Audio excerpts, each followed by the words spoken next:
Hello दोस्तों, इस video में हल करेंगे सामाजिक विज्ञान का ऑब्जेक्टिव क्वेश्चन जो 2020 में बिहार बोर्ड के वर्ग 10वीं में पूछे गए थे। बिना समय लिए हुए आगे बढ़ते हैं। क्वेश्चन है,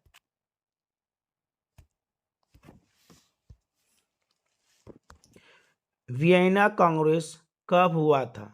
तो दोस्तों, वियना कांग्रेस 1815 ईस्वी में हुआ था। या यूरोपीय देशों के राजदूतों का एक बड़ा सम्मेलन था जो सितंबर 1814 से जून 1815 को वियना में आयोजित किया गया था। अगला क्वेश्चन है, फ्रैंकफर्ट की संधि पर हस्ताक्षर कब हुई थी? तो दोस्तों, फ्रैंकफर्ट की संधि पर हस्ताक्षर 10 मई 1871 ईस्वी में हुआ था। यह संधि फ्रांस और जर्मनी के बीच में हुआ था। दोस्तों, संधि के मिस होता है समझौता, है ना? ठीक है। अगला क्वेश्चन है, कार्ल मार्क्स का जन्म कहाँ हुआ था? तो कार्ल मार्क्स का जन्म जर्मनी में हुआ था। कार्ल मार्क्स एक जर्मन दार्शनिक थे जिन्होंने दास कैपिटल तथा द कम्युनिस्ट मैनिफेस्टो जैसे पुस्तकों के लेखक थे और वे एक प्रसिद्ध वकील भी थे। अगला क्वेश्चन है, दास कैपिटल का प्रकाशन किस वर्ष हुआ था? तो दोस्तों, दास कैपिटल का लेखक कार्ल मार्क्स है जिसका प्रकाशन 1867 ईस्वी में हुआ था। दास कैपिटल को 3 खंड है। पहला खंड है राजनीतिक, दूसरा खंड है अर्थशास्त्र, तीसरा खंड है समाज विज्ञान। ठीक है, तो आगे बढ़ते। विश्वव्यापी आर्थिक संकट किस वर्ष शुरू हुआ था? विश्वव्यापी आर्थिक संकट किस वर्ष हुआ था? तो दोस्तों, विश्वव्यापी आर्थिक संकट का अर्थ होता है महामंदी या भीषण मंदी। यह संकट 1929 ईस्वी में हुई थी और 1914 ईस्वी तक जारी रहा। यह आधुनिक इतिहास में सबसे बड़ी मंदी थी। इस मंदी में यूरोप में फासीवादी और नाजीवाद शासन का उदय हुआ था। ठीक है, समझ। अगला क्वेश्चन है, राष्ट्रीय स्वयंसेवक संघ की स्थापना कब हुई थी? तो राष्ट्रीय स्वयंसेवक की स्थापना 1925 ईस्वी में 27 सितंबर को हुआ था। राष्ट्रीय स्वयंसेवक भारत का एक हिंदू राष्ट्रवादी अर्धसैनिक स्वयंसेवक संगठन था जो व्यापक रूप से भारत के सत्तारूढ़ दल भारतीय जनता पार्टी का पैतृक संगठन माना जाता है। इसका मुख्यालय नागपुर है और राष्ट्रीय स्वयंसेवक की स्थापना केशव बलिराम हेडगेवर ने किए थे। उस दिन विजयदशमी का दिन था। ठीक है, तो आगे बढ़ते हैं। अगला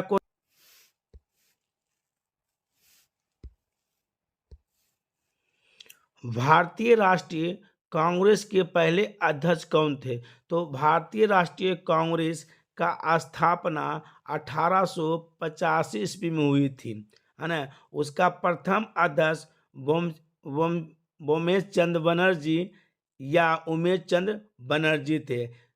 बोमेश चंद्र बनर्जी बोलिए या उमेश चंद्र बनर्जी बोलिए, ये दोनों एक ही व्यक्ति के नाम थे। तो भारतीय राष्ट्रीय कांग्रेस के प्रथम अध्यक्ष बोमेश चंद्र बनर्जी थे। भारतीय राष्ट्रीय कांग्रेस की स्थापना 1885 ईस्वी में हुई थी। ठीक है, आगे बढ़ते हैं। अगला क्वेश्चन है, सिपाही विद्रोह कब हुआ था? तो सिपाही विद्रोह 1857 ईस्वी में हुआ था। सिपाही विद्रोह को, है ना, भारतीय विद्रोह के नाम से भी जाना जाता है। यह विद्रोह ब्रिटिश शासन के विरुद्ध एक सशस्त्र विद्रोह था। ठीक है, आगे अगला क्वेश्चन, है ना, भाप चलित रेल इंजन का आविष्कार किसने किया था? तो भाप चलित रेल इंजन का आविष्कार जेम्स वाट ने किया था। बट जॉर्ज स्टीफेंस ने 14 ईस्वी में भाप चलित रेलगाड़ी के इंजन के आविष्कार किया था। तो दोनों क्वेश्चन में अंतर है। अगर हमारा क्वेश्चन आ गया है कि भाप चलित रेलगाड़ी के इंजन का आविष्कार किसने किया, तो जवाब होगा जॉर्ज स्टीफेंसन। और यदि क्वेश्चन आ गया भाप चलित रेल इंजन का आविष्कार किसने किया था, तो इसका जवाब होगा जेम्स वाट। तो जेम्स वाट इसका सही जवाब है।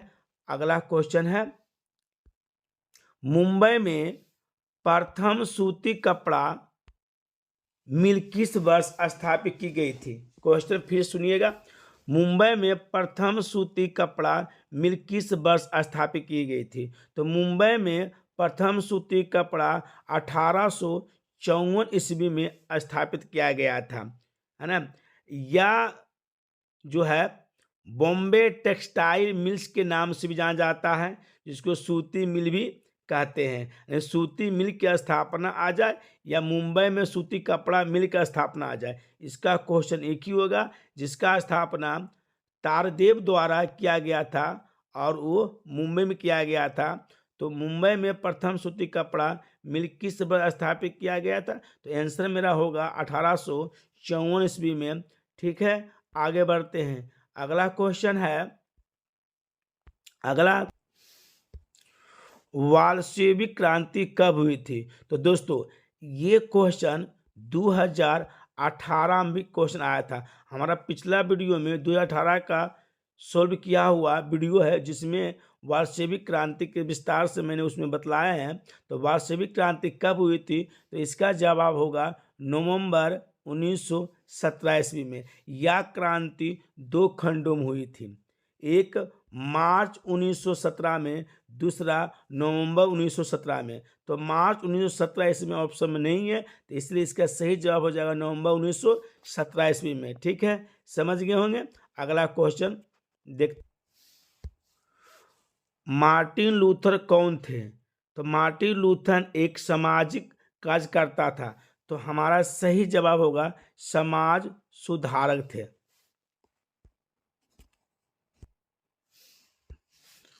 अगला क्वेश्चन है, हीराकुंड बांध है, यानी हीराकुंड बांध कहाँ है?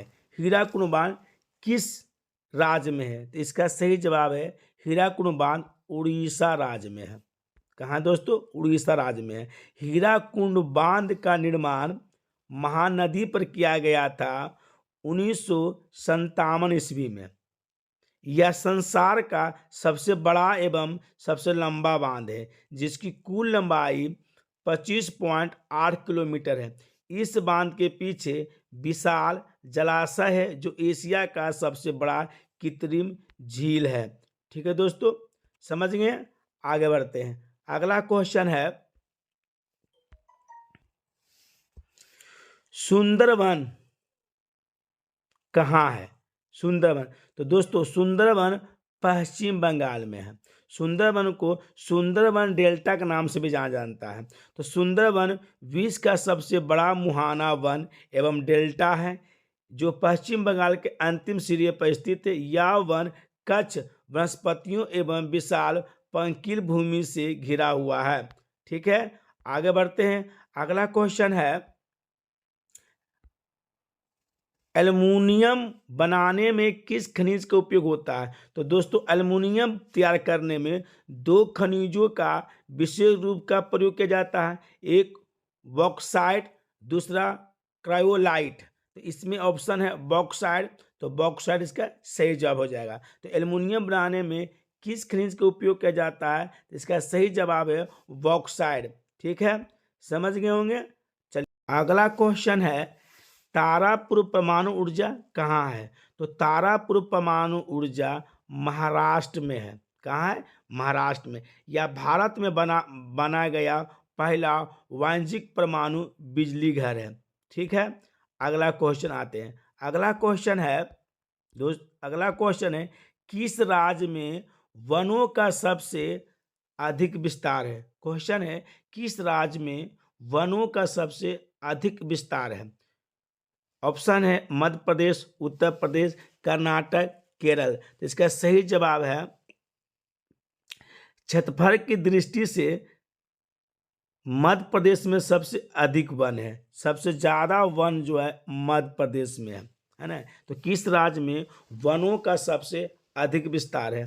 तो इसका सही जवाब होगा मध्य प्रदेश होगा, है ना। इसके बाद अरुणाचल प्रदेश है, उसके बाद छत्तीसगढ़ है, उसके बाद उड़ीसा, उसके बाद महाराष्ट्र है। यानी कि क्षेत्रफल की दृष्टि देखा जाए तो सबसे ज्यादा वन मध्य प्रदेश में है। ठीक है, अगला क्वेश्चन आते हैं। अगला क्वेश्चन है, रेल वर्कशॉप स्थित है। तो रेल वर्कशॉप जमालपुर में स्थित है, जिसकी स्थापना 1862 ईस्वी में किया गया था। जमालपुर कारखाना को भारतीय रेलवे का सबसे बड़ी व सबसे पुरानी मरम्मत कारखाना होने का गौरव प्राप्त हुआ है। भारतीय रेलवे में 300 रेलवे आर्ड है, 2300 माल धुलाई है और 700 मरम्मत केंद्र है। ठीक है, अगला क्वेश्चन आते हैं। तो इसका सही जवाब होगा जमालपुर। अगला क्वेश्चन है, मेट्रो रेल सेवा उपलब्ध है। 4 ऑप्शन में, चारों में मेट्रो रेल सेवा उपलब्ध है। तो इसका सही जवाब होगा दिल्ली में। आइए मेट्रो के बारे में देखते हैं कि मेट्रो अभी हमारे देश में कहाँ कहाँ चलने वाला है या चल रहा है। तो भारत में मेट्रो रूट मैप में शामिल शहर कोलकाता है, दिल्ली है, चेन्नई है, बेंगलोर है, हैदराबाद है, अहमदाबाद है, जयपुर है, गुरुग्राम है, मुंबई है, नोएडा है, कोची है, लखनऊ है, नागपुर है, कानपुर है और पुणे है। और आजकल हमारे बिहार में पटना में भी मेट्रो का काम जारी है। उसका लक्ष्य है 2026 तक चालू करना। तो मेट्रो रेलवे सेवा उपलब्ध इतना शहरों के नाम में से इसमें केवल दिल्ली में लिखा हुआ है, इसका दिल्ली आंसर हो जाएगा। अगर दिल्ली की जगह पर कोलकाता रहेगा तो कोलकाता इसका हो जाएगा, अगर चेन्नई रहेगा चेन्नई हो जाएगा। तो इसका सही जवाब है दिल्ली। ठीक है, समझ गए होंगे, आगे बढ़िए। अगला क्वेश्चन है, निम्नलिखित में से कौन रबी फसल है? तो दोस्तों रबी फसल अक्टूबर नवंबर के महीने में बोई जाती है। इन फसलों की बुनाई के समय कम तापमान तथा समय गर्म वातावरण की आवश्यकता होती है। और रबी फसल है गेहूं, जौ, आलू, चना, मसूर, सरसों, मटर। इसका सही जवाब होगा गेहूं। गेहूं रबी फसल का एग्जाम्पल है, उदाहरण है। अगला क्वेश्चन आइए।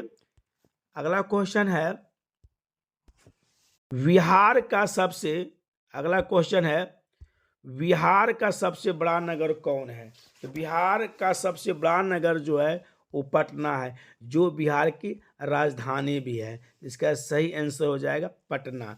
पटना बिहार का सबसे बड़ा नगर है। ठीक है, अगला क्वेश्चन है, कुशेश्वर स्थान किस जिला में स्थित है?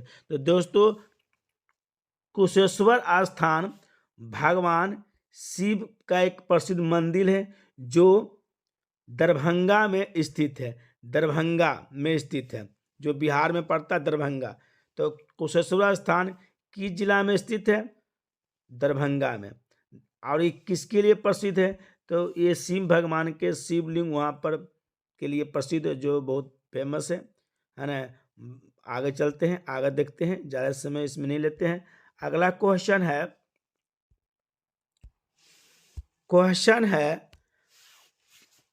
15वीं लोकसभा में महिलाओं की कितनी भागीदारी थी? तो 15वीं लोकसभा में महिलाओं की भागीदारी 10.86% थी।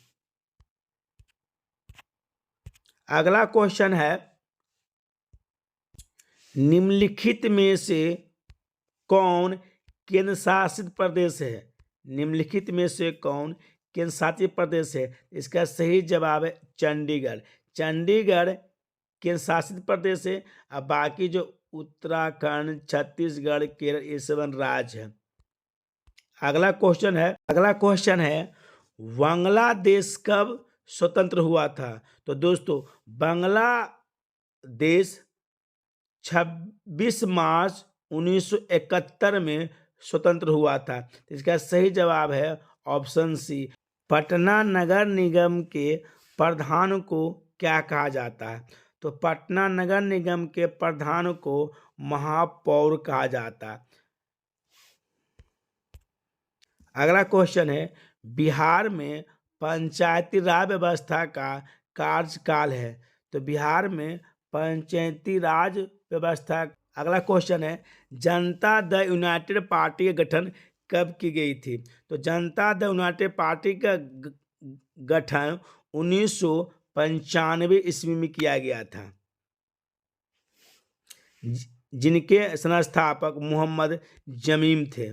क्वेश्चन है, किसके नेतृत्व में 1977 में जनता पार्टी की सरकार का गठन हुआ था? तो इसका सही जवाब है मोरारजी देसाई। मोरारजी देसाई के समय में नेतृत्व में 1977 में जनता पार्टी सरकार का गठन हुआ था, है ना।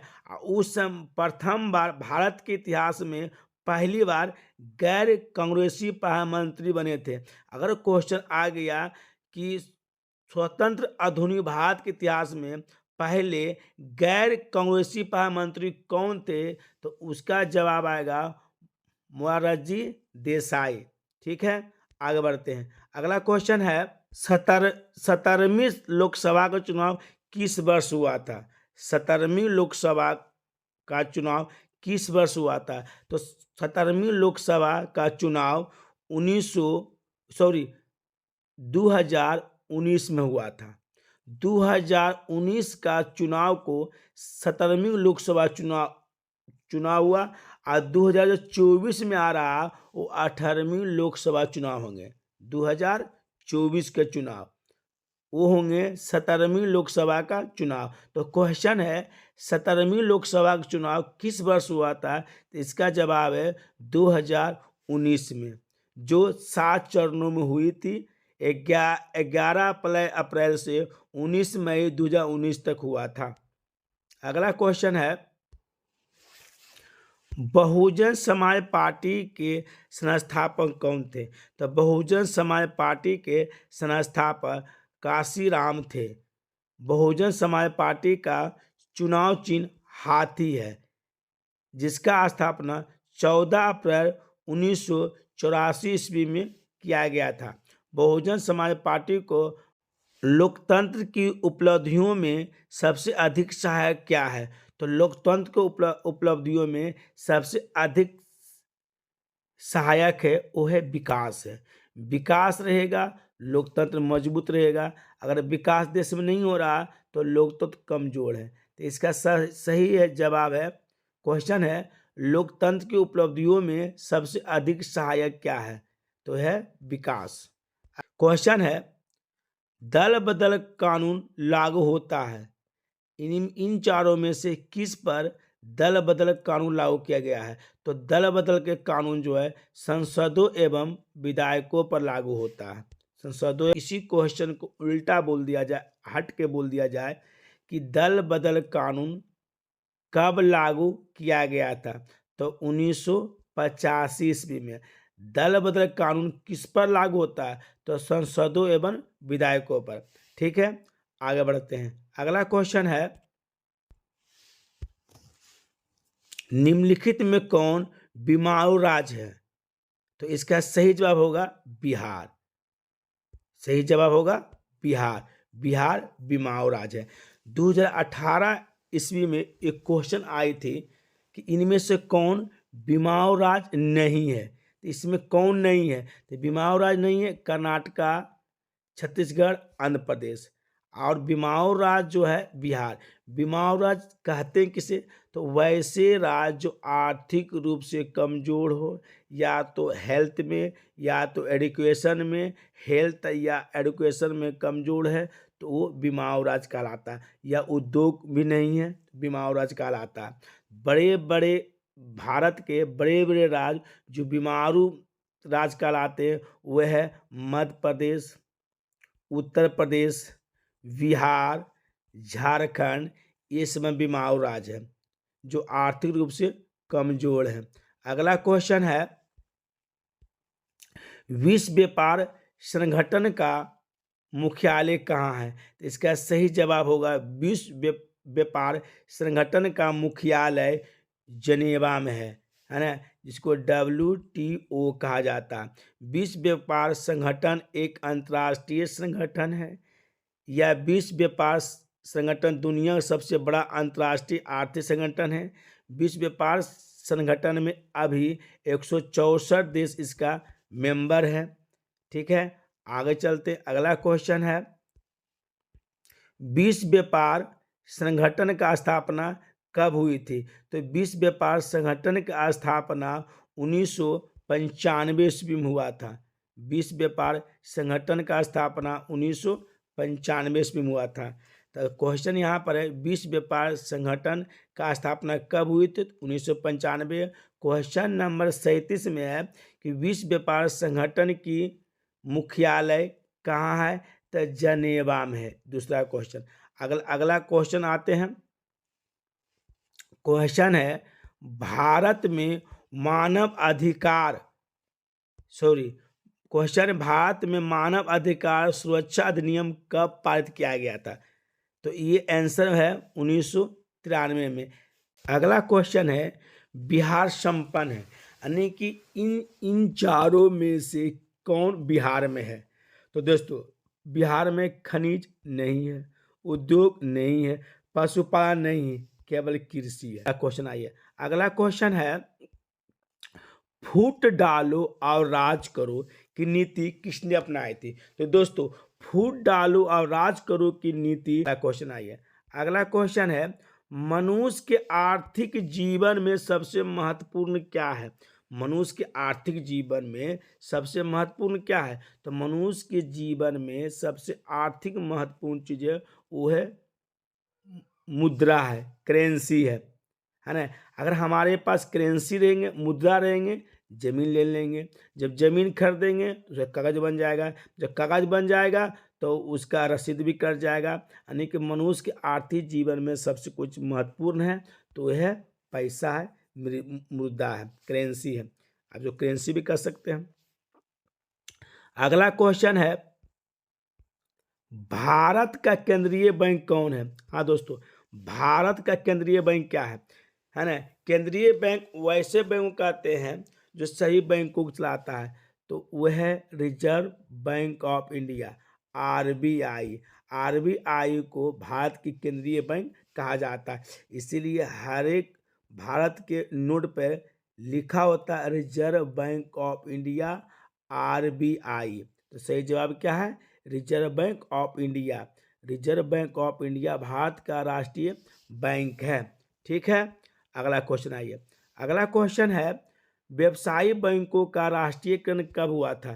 तो दोस्तों, सबसे पहले हम लोग व्यवसायी बैंक के बारे में जानेंगे। व्यवसायी बैंक क्या है? तो वैसे बैंक है ना, व्यवसाय बैंक वैसे बैंक को कहते हैं जिसमें हमारा धन को जमा किया जाता है और व्यवसाय करने के लिए हमें ऋण प्रदान किया जाता है।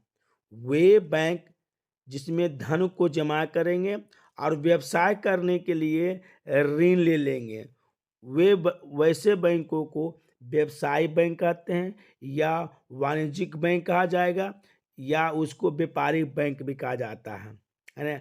हमारे देश में अभी वर्तमान में हमारे देश में व्यवसायी बैंकों की संख्या 93 है। और जिस समय राष्ट्रीयकरण हो रहा था उस समय मात्र 14 बैंक थी, है ना। ठीक है, चलिए फिर से इसको दोहराते हैं एक बार और, क्योंकि ये क्वेश्चन इंपोर्टेंट है। व्यवसायी बैंकों का राष्ट्रीयकरण कब हुई थी? तो व्यवसायी बैंकों का राष्ट्रीयकरण 1969 ईस्वी में हुआ था। कब हुआ था? 1969 ईस्वी में। व्यवसाय बैंक कहते हैं किसे? तो व्यवसाय बैंक वैसे बैंक को कहते हैं जहां पे हम अपना धन को जमा करते हैं। तो आप सोचिए कहाँ कहाँ हम अपने अपने धन को जमा करते हैं, कौन कौन सा बैंक है? तो SBI है, बैंक ऑफ इंडिया है, पंजाब नेशनल बैंक है, ग्रामीण बैंक है, बहुत सारे बैंक आप देख सकते हैं। इस समय बैंकों, एक्सिस बैंक है, HDFC बैंक है, बहुत सारे बैंक हैं। इस तरह बैंकों गिनेंगे तो अभी हमारे पास 93 बैंक है, उस तरह का बैंक है, उसको व्यवसाय बैंक कहते हैं। नहीं, अभी 93 बैंक है। जब राष्ट्रीयकरण हो रही थी उस समय हमारे यहाँ मात्र 14 बैंक थी। तो यहाँ पर देखिए क्या लिखा हुआ, वाणिज्य बैंक उन बैंक को कहते हैं जो धन जमा करने, व्यवसाय के लिए ऋण देने जैसी सेवाएं प्रदान करते हैं। इन्हें वाणिज्यिक बैंक या व्यवसायी बैंक या व्यापारी बैंक भी कहते हैं। ठीक है, समझ गए होंगे। अगला क्वेश्चन आइए। अगला क्वेश्चन है, निम्नलिखित में से कौन सा संस्थान भारत में मुद्रा जारी करने के लिए अपेक्षित है? मतलब एक इनमें से कौन सा संस्था है जो हमें, है ना, मुद्रा जारी करने का अधिकार देता है? तो मुद्रा देने का अधिकार रिजर्व बैंक ऑफ इंडिया के पास है, स्टेट बैंक ऑफ इंडिया के पास है, कि कौन बैंक के पास है? तो रिजर्व बैंक ऑफ इंडिया के पास है, जो करेंसी को जारी करने का अधिकार रखता है ना। फिर से अगला क्वेश्चन देखिए, ये भी अच्छा है। निम्नलिखित में से कौन सा संस्थान भारत में मुद्रा जारी करने का अधिकृत है? तो वह रिजर्व बैंक ऑफ इंडिया, और ये सब कोई नहीं है। अगला क्वेश्चन है, निम्नलिखित में से कौन मानव जनित आपदा है? कौन सा इसमें आपदा है, कौन सा घटनाएं हैं जो मानव उत्पन्न करता है ना? मानव उत्पन्न, तो मानव उत्पन्न करने वाला आतंकवाद है, रेल दुर्घटना है, सांप्रदायिक दंगा है, से हिंदू मुस्लिम दंगा हो गया, उसको सांप्रदायिक दंगा कहते हैं। तो इसमें क्वेश्चन क्या है कि निम्नलिखित में कौन मानव जनित आपदा नहीं है? तो वह सुनामी है, क्योंकि सुनामी जो आता है वो समुद्र के तलहट से, समुद्र में उत्पन्न होने वाला वेव से उत्पन्न होता है। तो ये वेव क्या है ना, ये नेचुरल है, ये प्रकृति आपदा है। सुनामी प्रकृति आपदा है, बाकी सब मानव जनित आपदा है। इसका सही जवाब हो जाएगा सुनामी। अगला क्वेश्चन है,